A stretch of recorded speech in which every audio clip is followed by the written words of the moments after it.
میری بات لکھ لو، میری بات سن لو۔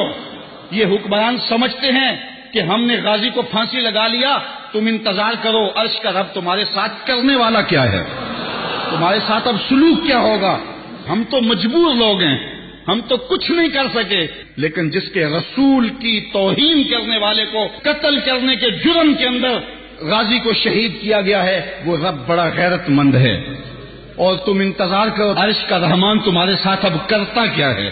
تم کہتے ہو علماء کو جیلوں میں ڈال دو جیلوں میں، اب باقی بچا کیا ہے، اب باقی رہ کیا گیا ہے۔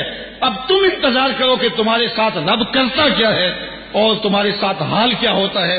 تم رسوائی اور ذلت کے اس مقام پہ پہنچو گے اور عبرت کا نشان بنو گے کہ دنیا دیکھے گی، اور تم رسوا ذلیل ہو جاؤ گے۔ اور غازی کل بھی زندہ تھا، غازی آج بھی زندہ ہے، اور اس کا نام بھی باقی ہے، اس کا پیغام بھی باقی ہے۔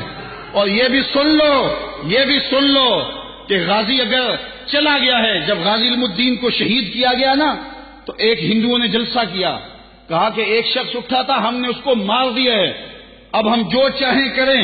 تو ایک مسلمان جلسے میں بیٹھا تھا، اٹھ کے کھڑا ہو گیا، اس نے کہا کرو جو کرنا ہے، غازی خود گیا ہے، چھرا چھوڑ کے گیا ہے، وہ ہم نے ساتھ دفن نہیں کیا، وہ چھوڑ کے گیا ہوا ہے۔ تو یہ مت سمجھو کہ ہماری غیرت مر گئی ہے۔ کتنے غازی پیدا ہو گئے ہیں، کتنے لوگ تیار کر گیا، اس کے جنازے میں کتنے لوگوں کو حرارت ایمان کی دی ہے۔ تم نے غازی کو مارا نہیں، غازی کو زندہ کیا ہے۔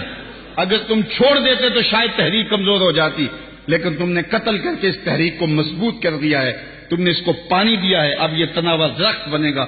تم اپنی خیر مناؤ، 295 میں سی کو تم ہاتھ بھی نہیں لگا سکتے اللہ کے فضل سے۔